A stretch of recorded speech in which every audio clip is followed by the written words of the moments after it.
Hello dear students, आज से हम लोग फ्लूइड मैकेनिक्स का टॉपिक स्टार्ट करने वाले हैं। तो स्टूडेंट्स, आप लोग जानते हैं कि मैटर को हम लोग जनरली 3 डिफरेंट कैटेगरीज में क्लासिफाई करते हैं। सॉलिड, लिक्विड, गैस के तो आप लोग बचपन से पढ़ते आ रहे हैं। और इनका क्लासिफिकेशन किस बेसिस पे होता है? जनरली सॉलिड में इंटर एटॉमिक या इंटर मॉलिक्यूलर फोर्सेज ज़्यादा होते हैं, लिक्विड में इंटर मॉलिक्यूलर फोर्स उससे थोड़ा कम होता है, और गैस में इंटर मॉलिक्यूलर फोर्सेज इन दोनों से कम होता है। तो मैटर को हम लोग ब्रॉडली 3 कैटेगरी में ऐसे डिवाइड कर सकते हैं। और लिक्विड और गैस को हम लोग क्लब करके उसको कहते हैं कि ये फ्लूइड है। तो फ्लूइड क्या होता है? Fluid is a substance that can flow. नाम से ही देखिए, फ्लो, फ्लूइड। तो अ fluid is a substance that can flow. और फ्लूइड में क्या क्या आता है? Liquids and gases. तो ये दोनों मिल करके, लिक्विड और गैस मिल करके बन जाता है फ्लूइड। और इसी फ्लूइड के मैकेनिक्स के बारे में हम लोग इस यूनिट में डिटेल में स्टडी करेंगे। तो ये जो फ्लूइड होता है वो फ्लो क्यों करता है, उसका क्या रीज़न है? उससे पहले हम लोग देखते हैं कि लिक्विड और गैस, उन दोनों में ब्रॉडली क्या डिफरेंस होता है। लिक्विड जो होता है वो एक फ्री सरफेस बना सकता है, but a gas does not form a free surface and it expands to fill the entire available space. ये तो आप लोग कॉमन सेंस से भी जानते हैं कि अगर आप कोई कंटेनर में गैस रखते हैं तो वो गैस क्या है, उस पूरे कंटेनर का वॉल्यूम ऑक्यूपाई कर लेता है। यानी कि इस गैस का अपना कोई वॉल्यूम नहीं है, इसका कोई फिक्स वॉल्यूम नहीं है। लेकिन लिक्विड का वॉल्यूम फिक्स होता है। अगर आपने 1 लीटर मिल्क या 1 लीटर लिक्विड डाला है कंटेनर में, तो 1 लीटर वॉल्यूम वो ऑक्यूपाई करके रहेगा। और लिक्विड जो है वो एक फ्री सरफेस भी बनाता है। अब ये फ्री सरफेस क्यों बनता है, ये भी हम लोग डिटेल में आगे पढ़ेंगे। और फ्लूइड्स की खासियत ये भी होती है कि fluids change their shape readily. Liquid और गैस, इन दोनों को आप देखिए कि इनका शेप जो है ना वो चेंज होता रहता है। लेकिन लिक्विड क्या होता है, उसका वॉल्यूम फिक्स रहता है। Liquids generally have fixed volume, but gases have a volume equal to the volume of the container in which they are contained. Liquid का वॉल्यूम फिक्स होता है, लेकिन गैस का कोई अपना वॉल्यूम नहीं होता है। और जहाँ तक शेप की बात है, तो लिक्विड हो या गैस, इन दोनों का अपना कोई फिक्स शेप नहीं होता है। ये दोनों, लिक्विड और गैस, दोनों अपना शेप बहुत ही आसानी से चेंज कर लेते हैं। और लिक्विड्स जनरली इनकॉम्प्रेसिबल होते हैं। इनकॉम्प्रेसिबल का मतलब हुआ कि अगर आप उस पर कोई एक्सटर्नल फोर्स लगा रहे हैं तो उसका डेंसिटी उतना चेंज नहीं करता है। हल्का फुल्का चेंज करता है, लेकिन वो उतना एप्रिशिएबल नहीं है।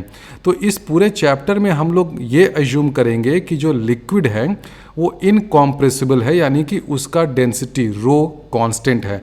डेंसिटी क्या होता है? मास पर यूनिट वॉल्यूम। तो इस चैप्टर में हम लोग अज्यूम करेंगे कि जो लिक्विड है उसका डेंसिटी कांस्टेंट है और वो लिक्विड इनकॉम्प्रेसिबल है। लेकिन गैस जो होता है उसका डेंसिटी कांस्टेंट नहीं होता है। अगर आप लोगों ने काइनेटिक थ्योरी ऑफ गैसेज पढ़ा होगा तो उसमें भी देखा होगा कि PV = nRT होता है।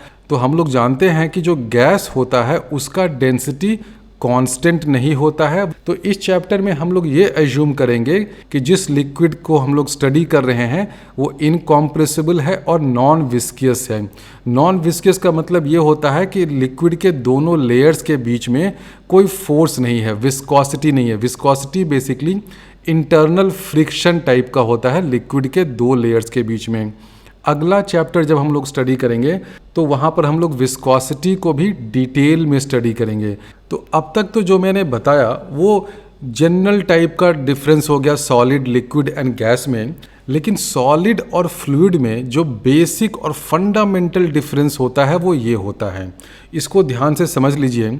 A solid can resist a tangential force by a static deflection और डिफॉर्मेशन। अब ये सेंटेंस थोड़ा सा डरावना, खूंखार और कंफ्यूजिंग सा लग रहा होगा, मैं सिंपल इसको समझा देता हूँ।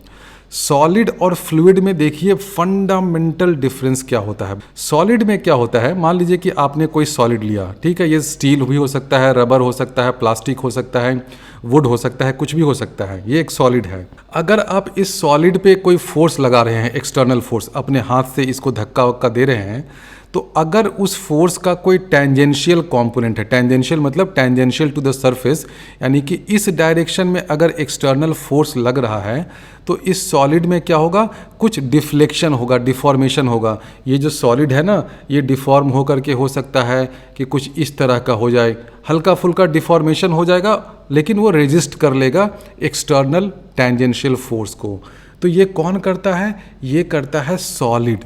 सॉलिड की खासियत ये होती है, सॉलिड की पहचान ये होती है कि वो टेंजेंशियल डायरेक्शन में फोर्स को रेजिस्ट कर लेता है। हल्का फुल्का वो धक्का मुक्की मार सह करके उसको रेजिस्ट कर लेता है कि ठीक है भाई, मैंने अपना इतना मार सह लिया, थोड़ा सा तुमने मुझे पिचका दिया, लेकिन मैं तुम्हारे इस टेंजेंशियल फोर्स को रेजिस्ट कर लेता हूँ।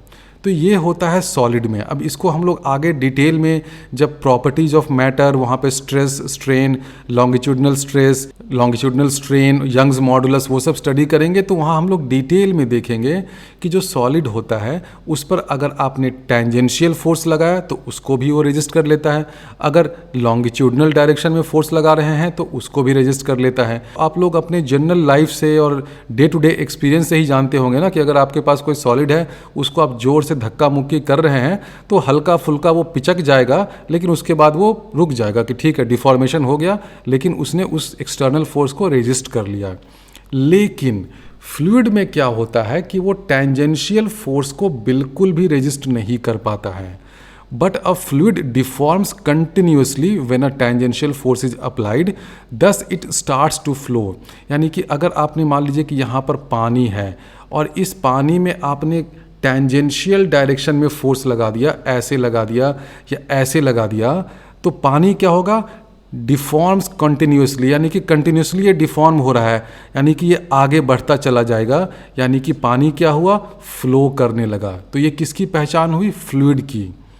तो फ्लूइड जो है वो कंटिन्यूसली डिफॉर्म हो रहा है। सॉलिड में क्या हुआ था कि डिफॉर्मेशन हुआ, लेकिन उसके बाद वो रुक गया कि ठीक है भाई, इतना तुमने मुझे धक्का दिया, अब इससे ज़्यादा तुम मुझे धकेल नहीं सकते हो। ये कौन बोलेगा, सॉलिड। लेकिन लिक्विड में क्या होता है कि वो बेचारा धक्का खाता रहता है और धक्के में वो आगे बढ़ता रहता है। जैसे नदी आगे बढ़ती रहती है ना फ्लो में, वैसा वो फ्लूइड फ्लो करता रहता है। तो सॉलिड और फ्लूइड में ये बेसिक फंडामेंटल डिफरेंस है कि a fluid continuously deforms when a tangential force is applied, thus it starts to flow. Therefore fluids at rest can not resist tangential force. इसका मतलब ये हुआ कि अगर आप ये कह रहे हैं कि ये एक फ्लूइड है जो रेस्ट पे है, तो अगर ये फ्लूइड रेस्ट पे है तो इस पे किसी भी हाल में टेंजेंशियल फोर्स तो नहीं लगना चाहिए, क्योंकि अगर टेंजेंशियल फोर्स लगा तो क्या होगा, ये फ्लूइड बहने लगेगा, और अगर बहने लगेगा तो ये एट रेस्ट कहाँ से हुआ। तो ये बेसिक पहचान होती है कि फ्लूइड एट रेस्ट है कि नहीं है। और फ्लूइड एट रेस्ट को ही हम लोग एक अलग नाम से जानते हैं, हाइड्रोस्टैटिक्स, जो मैं आगे भी बता दूंगा। लेकिन उसका फोर्स के टर्म्स में इंटरप्रिटेशन समझिए कि अगर आपको फ्लूइड दिया गया है, कोई लिक्विड है या गैस है, तो अगर उस पे टेंजेंशियल डायरेक्शन में फोर्स लगा, यानी कि अलोंग द सरफेस फोर्स लगा, तो उस फोर्स को तो बेचारा ये फ्लूइड बर्दाश्त नहीं कर पाता है। वो क्या करता है, उस फोर्स के कारण वो फ्लो करने लगता है, बहने लगता है, और अगर वो बहने लगा तब तो वो फ्लूइड एट रेस्ट कहलाएगा ही नहीं। यानी कि अगर आप ये कह रहे हैं कि भाई ये जो फ्लूइड है ये एट रेस्ट है, ये किसी कंटेनर में ऐसे रखा हुआ है, चुपचाप से है, एट रेस्ट है, तो अगर वो फ्लूइड एट रेस्ट है तो उस पर कोई टेंजेंशियल फोर्स नहीं लगना चाहिए, क्योंकि अगर टेंजेंशियल फोर्स लगा तो वो फ्लो करने लगेगा, वो फ्लूइड एट रेस्ट नहीं रहेगा।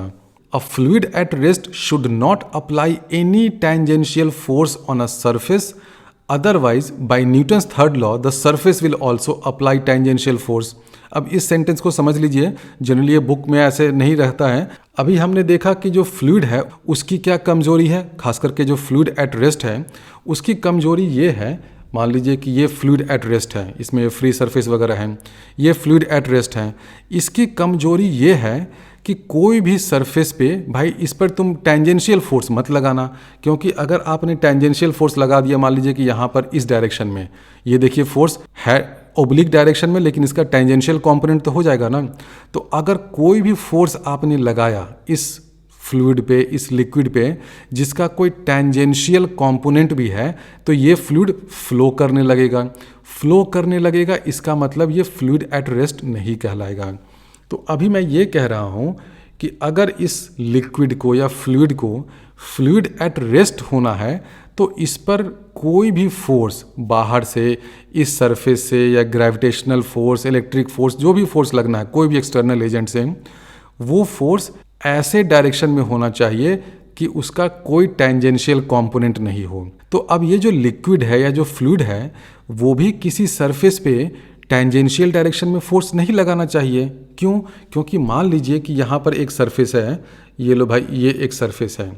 अब इस सरफेस पे अगर ये जो फ्लूइड महाशय है, लिक्विड है, ये अगर इस सरफेस पे मान लीजिए कि टेंजेंशियल डायरेक्शन में फोर्स लगा रहा है या ऐसे डायरेक्शन में फोर्स लगा रहा है जिसका एक टेंजेंशियल कंपोनेंट भी है, ठीक है। ये फोर्स कौन लगा रहा है, मैं अलग से इसको बना देता हूँ। मान लीजिए कि ये सरफेस है और इधर फ्लूइड है लेफ्ट साइड में, और आप ये कह रहे हैं कि जो फ्लूइड है वो बदमाशी थोड़ा करने लगा और उसने क्या किया कि इस सरफेस पे ऐसे फोर्स लगाने लगा। ये क्या है, force by fluid on the surface, ये लगाने लगा। तो अब न्यूटन्स थर्ड लॉ से ये सरफेस क्या चुप बैठेगा? ये तो चुप नहीं बैठेगा, बोलेगा कि अच्छा तुम मुझ पे फोर्स लगा रहे हो, मैं भी तुम पे फोर्स लगाऊंगा इक्वल एंड ऑपोजिट डायरेक्शन में, न्यूटन्स थर्ड लॉ। तो वो क्या करेगा, वो इस डायरेक्शन में फोर्स लगाने लगेगा फ्लूइड पे। तो जब फ्लूइड पे इस डायरेक्शन में फोर्स लगेगा तो इस फोर्स का तो एक टेंजेंशियल कंपोनेंट भी आ जाएगा, आना ही है। तो जब इस फोर्स का कोई टेंजेंशियल कंपोनेंट आ गया तब तो इस फ्लूइड की जान अटक जाएगी कि अरे रे मुझ पे तो ये टेंजेंशियल डायरेक्शन में फोर्स लगा दिया, अब तो मैं फ्लूइड एट रेस्ट हो ही नहीं सकता हूँ, ठीक है। तो देखिए अब क्या होगा, फ्लूइड और सरफेस के बीच में एग्रीमेंट होगा, मांडवाली होगी, दोनों में समझौता होगा। फ्लूइड बोलेगा कि भाई मैं भी तुम्हें टेंजेंशियल डायरेक्शन में फोर्स नहीं लगाऊंगा, और सरफेस को बोलेगा कि भाई तुम भी मुझे मत लगाना, ठीक है। तो ये बेसिक फंडा होता है हाइड्रोस्टैटिक्स या फ्लूइड्स एट रेस्ट में। क्या कंडीशन होता है, ध्यान से थोड़ा समझ लीजिए कि कोई भी फ्लूइड है, लिक्विड है, गैस है, कुछ भी है, तो उसमें बेसिक कंडीशन ये हो जाता है कि अगर आपने उस लिक्विड से टच करता हुआ कोई भी सरफेस रख दिया है, सरफेस किसी भी शेप का हो, टेढ़ा मेढ़ा, स्ट्रेट, कर्व्ड, कुछ भी हो। अब यहाँ पर फ्लूइड भी है, लेफ्ट साइड में मान लीजिए कि फ्लूइड है, तो फ्लूइड और इस सरफेस के बीच में जो भी इंटरेक्शन होगा, जो भी एक दूसरे को धक्का मुक्की करेंगे ना, तो धक्का मुक्की दोनों करेंगे लेकिन एग्रीमेंट के साथ, ठीक है। एग्रीमेंट ये होगा कि जो फ्लूइड है ना वो इस सरफेस को टेंजेंशियल डायरेक्शन में फोर्स नहीं लगाएगा या ऐसे किसी डायरेक्शन में फोर्स नहीं लगाएगा जिसका टेंजेंशियल कंपोनेंट हो। क्यों ऐसा एग्रीमेंट होगा? क्योंकि अगर फ्लूइड मान लीजिए कि इस डायरेक्शन में फोर्स लगाता है तो ये जो ब्लैक वाला सरफेस है वो क्या करेगा, वो तो चुप नहीं बैठेगा। न्यूटन्स थर्ड लॉ से वो भी इसके ठीक उल्टे डायरेक्शन में फोर्स लगाएगा, और फ्लूइड पे अब जो फोर्स लगेगा उसका एक टेंजेंशियल कंपोनेंट भी हो गया, तो फ्लूइड एट रेस्ट नहीं कहलाएगा। यानी कि फ्लूइड और सरफेस के बीच में एग्रीमेंट हुआ। क्या एग्रीमेंट हुआ? फ्लूइड बोलेगा कि मैं तुम्हें अगर फोर्स लगाऊंगा तो ऐसे डायरेक्शन में लगाऊंगा जिसका कोई टेंजेंशियल कंपोनेंट नहीं हो, यानी कि मैं तुम्हें फोर्स लगाऊंगा भाई बिल्कुल नॉर्मल टू द सरफेस। तो सरफेस बोलेगा कि बहुत अच्छा, तुम अगर समझौता कर रहे हो, तुम अगर बोल रहे हो कि normal to the surface force लगाओगे तो हम भी ऐसा ही करेंगे, न्यूटन्स भाई साहब ने हमें बोला है, न्यूटन्स थर्ड लॉ ने, तो मैं भी तुम्हें फोर्स लगाऊंगा नॉर्मल टू द सरफेस। तो इस चीज़ को ध्यान से समझ लीजिए कि जब हम लोग फ्लूइड एट रेस्ट की बात करते हैं, यानी कि ये लिक्विड फ्लो नहीं कर रहा है, तो क्या होगा, लिक्विड जो फोर्स लगाएगा किसी भी सरफेस पे किस डायरेक्शन में लगेगा, परपेंडिकुलर या normal to the surface direction में। उसी तरह ये जो सरफेस फोर्स लगाएगा लिक्विड पे वो भी किस डायरेक्शन में होगा, परपेंडिकुलर टू द सरफेस या नॉर्मल डायरेक्शन में होगा। और ये क्यों होता है? क्योंकि अगर फोर्स नॉर्मल डायरेक्शन में नहीं लगा तो किस डायरेक्शन में लगेगा, किसी भी ओब्लिक डायरेक्शन में लग सकता है, ऐसे लग सकता है, ऐसे लग सकता है, लेकिन उस डायरेक्शन में प्रॉब्लम क्या होगी? प्रॉब्लम ये होगी कि अगर फोर्स उस डायरेक्शन में लग रहा है तो फोर्स का एक टेंजेंशियल कंपोनेंट भी आ जाएगा। जैसे ही टेंजेंशियल कंपोनेंट आया, ये फ्लूइड जो है वो फ्लो करने लगेगा, यानी कि फ्लूइड एट रेस्ट वो कहलाएगा ही नहीं। तो इसलिए हम लोग हमेशा कहते हैं कि in a fluid at rest any force acting must be normal to the surface. Fluid surface पे फोर्स लगाए या सरफेस फ्लूइड पे फोर्स लगाए, हर फोर्स जो है वो नॉर्मल टू द सरफेस होना चाहिए। जैसे कि मान लीजिए कि ये बीकर है, इस बीकर के वॉल्स जो हैं वो इस लिक्विड पे फोर्स लगा रहे हैं, तो किस डायरेक्शन में लगेगा? नॉर्मल टू द बीकर, इस डायरेक्शन में। अब ये बीकर तो बिल्कुल वर्टिकल है, तो बिल्कुल ठीक ठाक आपको लग रहा है कि हाँ भाई इसको तो फोर्स इसी डायरेक्शन में लगाना चाहिए। लेकिन मान लीजिए कि ये बीकर कुछ अजीबोगरीब शेप का ऐसा होता, ठीक है, इस शेप का होता, तब इस केस में यहाँ लिक्विड है, मान लेते हैं कहाँ है भाई लिक्विड, आ जाओ, ये मान लीजिए कि लिक्विड यहाँ पर है। तो अब बताइए कि ये जो सरफेस है, ये वाला सरफेस, इस लिक्विड पे फोर्स किस डायरेक्शन में लगाएगा? नॉर्मल टू द सरफेस, इस डायरेक्शन में लगाएगा, ठीक है। और ये जो लिक्विड महाशय है वो किस डायरेक्शन में लगाएंगे? वो भी बिल्कुल न्यूटन्स थर्ड लॉ से, या आप वैसे भी देखिए कि ये सरफेस है तो जो लिक्विड फोर्स लगाएगा वो भी लगाएगा नॉर्मल टू द सरफेस, ऐसे लगाएगा। तो ये हमेशा ध्यान रखिए कि अगर फ्लूइड एट रेस्ट है तो कोई भी फोर्स लग रहा है ना, तो that force must be normal to the surface. अगर नॉर्मल टू द सरफेस नहीं है, इसका मतलब लिक्विड एट रेस्ट होगा ही नहीं, लिक्विड जो है या फ्लूइड जो है वो फ्लो करने लगेगा। तो अगर आपने किसी एक कंटेनर में लिक्विड को रखा है तो ऑब्वियसली देखिए अब लिक्विड है तभी यहाँ पे फ्री सरफेस बनेगा, अगर यहाँ पर गैस होगा तो उसका तो फ्री सरफेस बनेगा ही नहीं। अब इसमें एक मैं बहुत ही बेसिक फंडामेंटल क्वेश्चन पूछता हूँ, आप अगर एक लिक्विड को, पानी को ही इस ग्लास में या इस कंटेनर में या बीकर में रखते हैं तो पानी का जो फ्री सरफेस है देखिए ऐसा हॉरिजॉन्टल बन रहा है। अच्छा, ये जो सिंबल है ना, ये सिंबल फ्लूइड मैकेनिक्स में जनरली लोग यूज़ करते हैं ये दिखाने के लिए कि ये फ्री सरफेस है, यानी कि इसके ऊपर एयर स्टार्ट हो गया है। तो अभी मैं क्वेश्चन क्या पूछ रहा था कि ये लिक्विड है, आपने उसको एक बीकर में, कंटेनर में रखा तो ये सरफेस हॉरिजॉन्टल बना है। अब अगर मान लीजिए कि आप इस बीकर को थोड़ा सा टेढ़ा कर देते हैं, ऐसे कर देते हैं, ठीक है, सेम बीकर है, आपने ऐसे कर दिया, तो अब जो लिक्विड का सरफेस होगा, सोचिए किस डायरेक्शन में बनेगा, सोचिए क्या लिक्विड का सरफेस ऐसा हो जाएगा इस तरह से, ऐसे होगा क्या? अगर आप किसी कंटेनर को ऐसे टिल्ट करते हैं जिसमें लिक्विड या वाटर रखा हुआ है, तो क्या लिक्विड का सरफेस इस तरह से बनता है? आप अपने रूम में बैठ के कर लीजिए, ऐसा नहीं बनता है, लिक्विड ऐसे नहीं होगा। लिक्विड का सरफेस कैसा हो जाएगा मैं भी करके बताता हूँ। अगर आपने ग्लास को या ऐसे टिल्ट किया तो भी जो लिक्विड है ना वो ऐसा ही रहेगा, हॉरिजॉन्टल ही रहेगा। हर किसी को रियल लाइफ एक्सपीरियंस से भी मालूम होगा कि ऐसा ही रहेगा। यानी कि अगर आपने कंटेनर को टिल्ट भी कर दिया तो भी लिक्विड का जो फ्री सरफेस है वो हॉरिजॉन्टल ही है। अब ये हॉरिजॉन्टल ही क्यों रहा टिल्ट होने के बाद भी? बहुत ही सिंपल लॉजिक है। अभी मैंने क्या बताया था कि कोई भी फ्लूइड हो, लिक्विड हो, गैस हो, उसमें जो भी फोर्स लगना है ना वो फोर्स किस डायरेक्शन में होना है? Normal to the surface. अब इस लिक्विड में, यहाँ पे मान लीजिए लिक्विड का जो चंक है उसमें जो फोर्स लग रहा है वो किस डायरेक्शन में है? कौन सा फोर्स है? mg फोर्स है, उसके अलावा तो और कोई फोर्स नहीं है ना। एक्सटर्नल फोर्स की बात हो रही है तो mg ही है। यहाँ पे जो मॉलिक्यूल्स है mg, इधर नीचे नीचे नीचे कट कट कट सब mg फोर्स नीचे लग रहा है। तो अभी मैंने क्या बताया था कि फ्लूइड एट रेस्ट हो तो उसमें जो भी फोर्स लगना है वो परपेंडिकुलर टू द सरफेस होना है। अब फोर्स क्या लग रहा है इसमें? फोर्स लग रहा है वर्टिकल डायरेक्शन में, वर्टिकली डाउनवर्ड mg फोर्स लग रहा है। तो सरफेस किस डायरेक्शन में होगा? नेचुरली इसके परपेंडिकुलर ही होगा, यानी कि सरफेस को हॉरिजॉन्टल होना पड़ेगा। तो ये मत समझिए कि ये बिल्कुल सिलेंड्रिकल टाइप का कंटेनर है, ये अच्छा सा सिमेट्रिकल है इसलिए ये सरफेस हॉरिजॉन्टल हो गया, नहीं। अभी मैं इसको जब टिल्ट कर दूंगा ना, देखिए ऐसे जब इसको टिल्ट कर दूंगा तब जो सरफेस बनेगा तब भी देखिए ये हॉरिजॉन्टल ही होगा। क्यों हॉरिजॉन्टल होगा? क्योंकि इस केस में भी देखिए फोर्स नीचे की तरफ cut cut cut mg force लग रहा है, उस वर्टिकल mg फोर्स के परपेंडिकुलर होना है फ्री सरफेस को, इस सरफेस को, तो इसलिए सरफेस ऐसा हो जाएगा। अगर आप सोच रहे हैं कि सरफेस क्यों ना हम लोग ऐसा कर दें, तो ये नहीं हो सकता है। अगर सरफेस ऐसा होगा, इस तरह से टिल्टेड, तो देखिए उसमें क्या प्रॉब्लम होगी, प्रॉब्लम बहुत भयंकर हो जाएगी। फोर्स इधर है, नीचे की ओर है, वर्टिकली डाउनवर्ड है। तो देखिए ये जो ग्रीन से मैंने फोर्स दिखा है ना, कौन सा फोर्स है, mg, उसका एक कंपोनेंट हो गया along the surface tangential direction में, यानी कि ये लिक्विड अब लिक्विड एट रेस्ट नहीं कहलाएगा।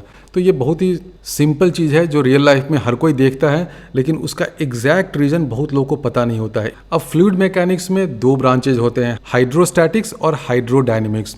Fluid mechanics deals with fluid in motion और एट रेस्ट।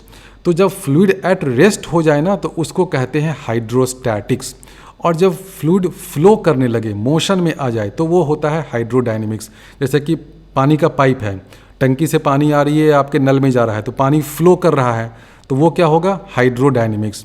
लेकिन अगर टंकी में पानी फिक्स है, बिल्कुल टंकी से पानी निकल नहीं रहा है, टंकी में पानी भरा हुआ है, तो वो क्या हो गया, हाइड्रोस्टैटिक्स। यानी कि पानी जो है वो टंकी के रिस्पेक्ट में या ग्राउंड के रिस्पेक्ट में स्टैटिक है, स्टेशनरी है, तो ये कहलाता है हाइड्रोस्टैटिक्स। अब हाइड्रोस्टैटिक्स में कभी कभी कन्फ्यूजन लोगों को ये हो जाता है कि मान लीजिए कि वो टंकी ही मूव कर रहा है, तो क्या होगा, उस केस में भी हाइड्रोस्टैटिक्स होगा।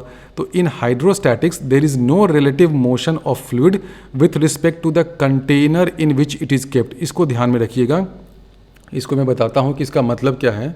मतलब यह है कि मान लीजिए कि ये कंटेनर है, इसमें लिक्विड रखा हुआ है, ठीक है, और बिल्कुल शांत सब कुछ है, तो ये क्या होगा, हाइड्रोस्टैटिक्स होगा ना। आप यहाँ से ग्राउंड से टुकुर टुकुर बैठ के देख रहे हैं, तो क्या दिख रहा है कि हाँ भाई ये लिक्विड तो स्टेशनरी है, फ्लूइड स्टेशनरी है, तो चलो भाई हाइड्रोस्टैटिक्स हो गया। लेकिन मान लीजिए कि इस कंटेनर को आप किसी पहिया वहिया लगा करके और इसको एक्सेलरेट कर देते हैं, कांस्टेंट वेलोसिटी भी नहीं, एक्सेलरेट कर दे रहे हैं towards right with acceleration ax। तो अब बताइए कि क्या ये हाइड्रोस्टैटिक्स है या नहीं है।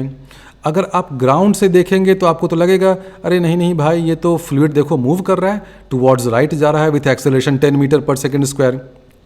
लेकिन इसको भी हम लोग हाइड्रोस्टैटिक्स में ट्रीट करते हैं। क्यों? क्योंकि हाइड्रोस्टैटिक्स का जो डेफिनेशन मैंने दिया है ना, देखिए, in hydrostatics there is no relative motion of fluid with respect to the container in which it is contained. तो यहाँ पर क्या हो रहा था कि कंटेनर के रिस्पेक्ट में भी कोई मोशन नहीं था, ग्राउंड के रिस्पेक्ट में भी कोई मोशन नहीं था पहले केस में। इस वाले केस में ग्राउंड से आप देख रहे हैं टुकुर टुकुर, तो लग रहा है कि हाँ भाई पानी तो भाई मूव कर रहा है, लेकिन वो कंटेनर के साथ ही तो मूव कर रहा है।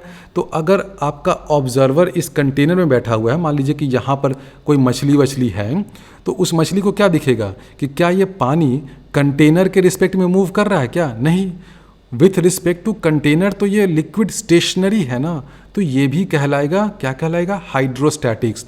तो हाइड्रोस्टैटिक्स में हमेशा इस चीज़ का ध्यान रखिएगा कि कंटेनर के रिस्पेक्ट में उस लिक्विड या फ्लूइड का क्या मोशन है। तो इस केस में देखिए विथ रिस्पेक्ट टू कंटेनर तो कोई मोशन नहीं है, तो इसलिए हम लोग इसको हाइड्रोस्टैटिक्स कहेंगे। आप दूसरा केस ले लीजिए, थोड़ा सा इससे ज़्यादा कॉम्प्लिकेटेड है। आप अप द इनक्लाइन एक ट्रॉली को ऊपर भेज रहे हैं और एक्सेलरेशन ए से मान लीजिए कि जा रहा है, तो ये भी हाइड्रोस्टैटिक्स होगा, क्योंकि विथ रिस्पेक्ट टू कंटेनर ये जो लिक्विड है उसका कोई रिलेटिव मोशन नहीं है। तो ये तीसरा केस भी हाइड्रोस्टैटिक्स है। तो इसको समझने का सिंपल तरीका ये है कि हाइड्रोस्टैटिक्स में कोई फ्लो नहीं होता है, पानी का बहाव नहीं है, बह नहीं रहा है। तो अगर बहाव नहीं हो रहा है, पानी बह नहीं रहा है, तो हम कहेंगे कि हाइड्रोस्टैटिक्स है। अगर पानी बहने लगेगा तो हम कहेंगे कि भाई हाइड्रोडायनेमिक्स हो गया। तो देखिए, पानी का बहना और पानी का मूव करना अलॉन्ग विद द कंटेनर, दोनों में अंतर है।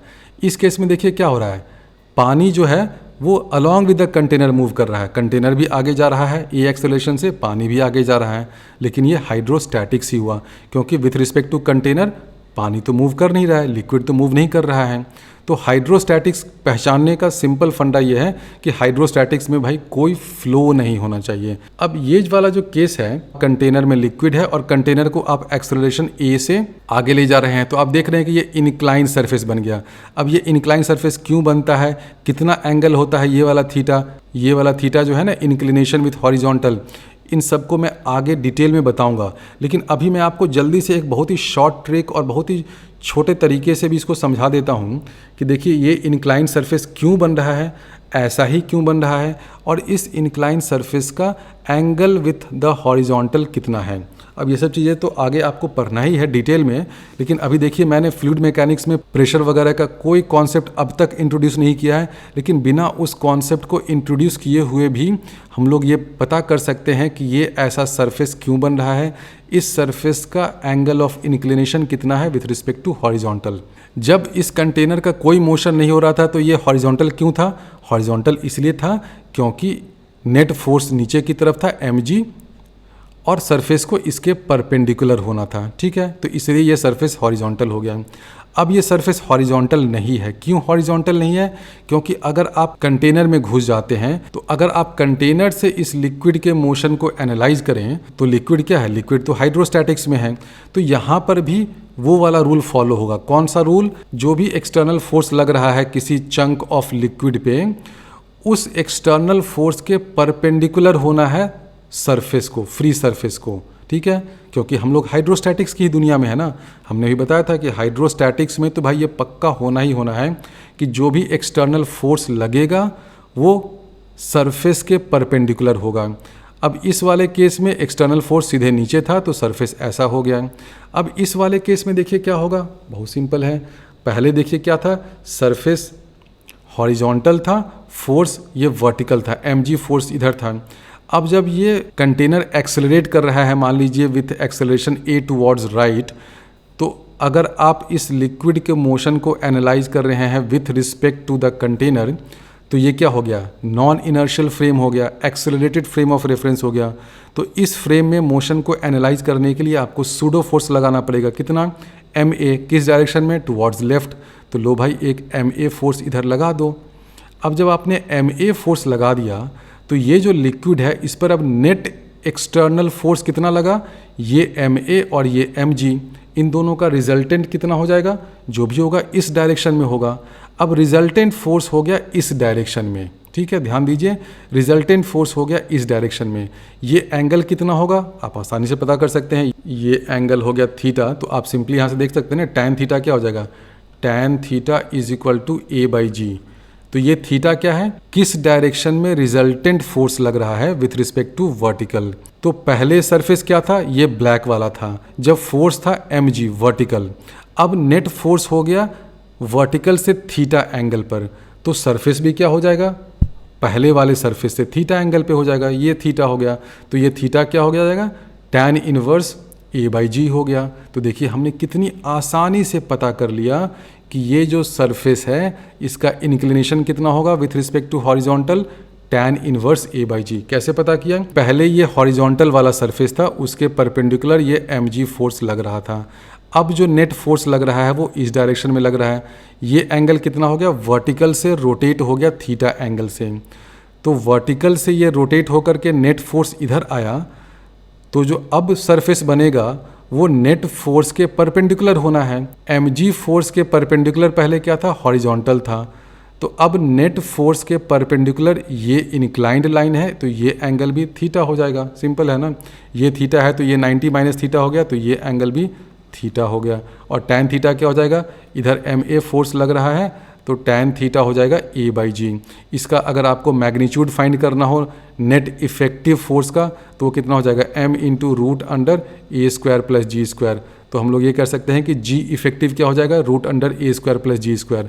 ये सब तो आप लोगों ने कर रखा होगा ना, नॉन इनर्शियल फ्रेम SHM वाले चैप्टर में भी किया होगा, 50 बार ये चीज़ किया होगा अब तक। आगे हम लोग इस चैप्टर में और 2-3 मेथड से इसी चीज़ को फाइंड करेंगे कि ये एंगल जो है वो टैन इनवर्स a/g कैसे आता है।